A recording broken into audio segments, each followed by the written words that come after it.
26 फरवरी 2026 को मैंने आप लोगों को प्रेडिक्शन दी थी, जिस दिन चांद ग्रहण की पहली वीडियो लगी थी। और उस वीडियो में मैंने मार्स के ट्रांजिट के बारे में बात की थी और एक छोटी सी पिक्चर आपको मैंने दिखाई थी अंगारक दोष की। अंगारक दोष जब भी कुंडली में एक्टिव होता है तो जो हालात अभी गुजरे हैं, मैंने आपको ये 26 फरवरी को प्रेडिक्ट कर दिए थे। इस वीडियो का लिंक आपको डिस्क्रिप्शन में मिल जाएगा, आप ज़रूर देखिएगा। और इसी वीडियो के आखिर में आपको जेमिनाई एआई जो है उसके प्रूफ्स के साथ मिलेगा कि जितनी भी हमने प्रेडिक्शंस दी थी वो सारी एक्यूरेट गई अल्लाह ताला के फजलो करम से। हमारी कोई औकात नहीं है, हम सिर्फ पैटर्न्स देखते हैं, गैब का इल्म सिर्फ अल्लाह ताला को है। यहाँ पे अब बात आती है कि मार्स अब ट्रांजिट कर रहा है, यानी अंगारक दोष टूट रहा है और 2 अप्रैल को मार्स ट्रांजिट करेगा पाइसिस में। और पाइसिस में पहले से बैठा हुआ है शनि यानी कि सैटर्न, इसके साथ साथ सन बैठा हुआ है और सन 18 डिग्रीज पर होगा जिस वक्त मार्स ट्रांजिट करेगा।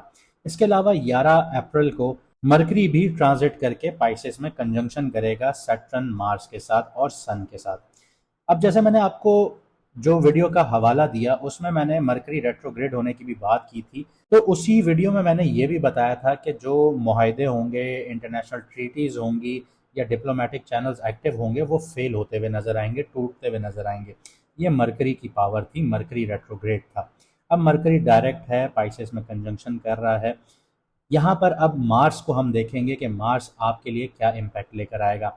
लेकिन यहाँ पे काफ़ी लोग हमारे पास ऐसे हैं जो वीडियोस तो देखते हैं, उनको समझ नहीं आती कि उनके साथ कुछ सिचुएशंस जो हैं वो मैच कर रही होती हैं, कुछ नहीं कर रही होती।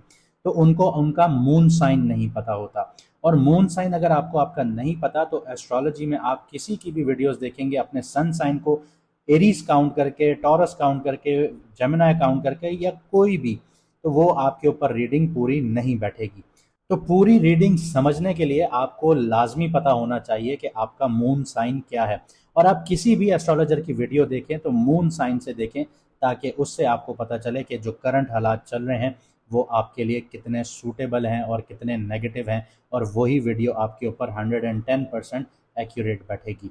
इसके अलावा अगर आप लोग अपनी कुंडली का डिटेल एनालिसिस करवाना चाहते हैं, जैसे हमने प्रेडिक्शंस दी, इसी तरह से आप हासिल करना चाहते हैं कि आपको कौन सा करियर सूट करेगा, कहाँ पे आपको किस वक्त में आपको डीलिंग्स करनी चाहिए, नहीं करनी चाहिए, बिजनेस के लिए कौन से नाम रखने चाहिए, तो व्हाट्सएप का नंबर आपकी स्क्रीन पर आ रहा होगा, आप मैसेज करके अपना अपॉइंटमेंट बुक करवा सकते हैं।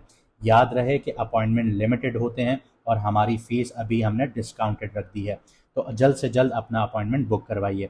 आइए अब समझते हैं कि आपके बुर्ज पर, आपके ज़ोडिएक पर, आपकी राशि पर क्या इम्पैक्ट आने लगा है मार्स का। तो अगर आपका मून साइन कैंसर है यानी कि कर्क राशि है यानी कि बुर्ज सरतान है, तो मार्स ट्रांजिट कर रहा है आपके 9th हाउस में। उसके साथ साथ ये आपके 12th हाउस को, 3rd हाउस को और 4th हाउस को एक्टिवेट कर रहा है। तो इसका इम्पैक्ट आपके करियर और काम पर कैसे आता है, तो अभी आप लोगों के लिए अपॉर्चुनिटीज़ आ रही हैं हायर लर्निंग से रिलेटेड, फॉरेन अपॉर्चुनिटीज़ आपको मिलने जा रही हैं, लॉन्ग टर्म प्रोजेक्ट्स में आप लोगों को एनर्जी भी मिलेंगी। यहाँ पे ऑब्स्टिकल्स और डिलेज भी कॉमन रहेंगे आप लोगों के लिए, स्पेशली आप लोगों के पेपर वर्क में, अथॉरिटीज़ में, आपके ट्रैवल और एकेडमिक्स में। अब पेपर वर्क में आप कहेंगे कैसे आप लोगों को इश्यूज आएंगे, वो इस तरह से आ सकते हैं कि अगर आप लोग बाहर जाने के लिए अप्लाई करते हैं, किसी यूनिवर्सिटी में अप्लाई करते हैं, काम के लिए अप्लाई करते हैं, तो पेपर वर्क में आपको इश्यूज देखने को मिल सकते हैं, चाहे वो वीज़ा हो, चाहे वो आपकी एप्लीकेशंस हो। तो यहाँ पे आपको डबल चेक रखना होगा। स्ट्रैटेजिक प्लानिंग और पेशेंस जो है वो इस वक्त आप लोगों के लिए बहुत क्रिटिकल होगा।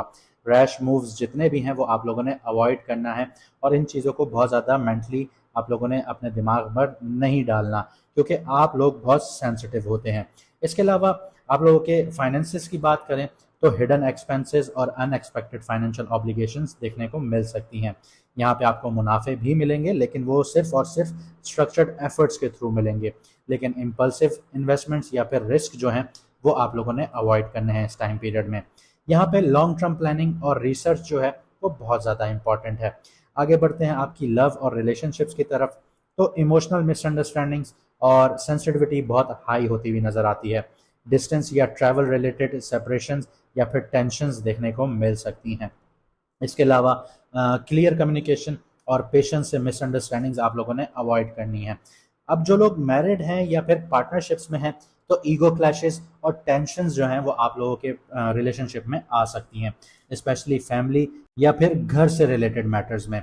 यहाँ पे कॉम्प्रोमाइज़ और क्लैरिटी, ये दोनों चीज़ें मेंटेन करना बहुत ज़रूरी होंगी।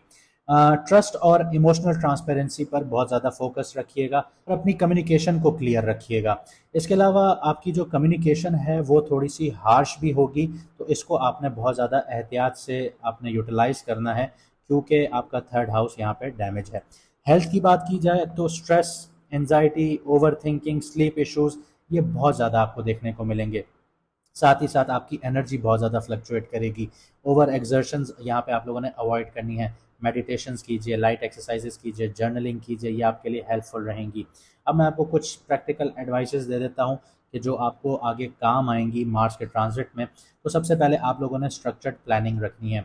लॉन्ग टर्म गोल्स और ट्रैवल हो गया, आपका एकेडमिक्स हो गए या लीगल मैटर्स हो गए, इनमें step by step approach adopt कीजिएगा। यहाँ पे फिर आप लोगों को फ़ायदा मिलेगा। इसके अलावा आप लोगों को अपने इमोशंस और ईगो पर कंट्रोल रखना होगा। आर्ग्यूमेंट्स और रैश एक्शंस जो हैं वो आप लोगों को बहुत अवॉइड करने की ज़रूरत है। यहाँ पे पॉज और थिंक बिफोर एक्ट वाली आप लोग पॉलिसी अप्लाई कर सकते हैं। जिन लोगों को नहीं समझ में आया, तो कुछ भी एक्शन लेने से पहले थोड़ा रुकें, सब्र करें, रिसर्च करें, समझें, फिर उस पर एक्शन लें।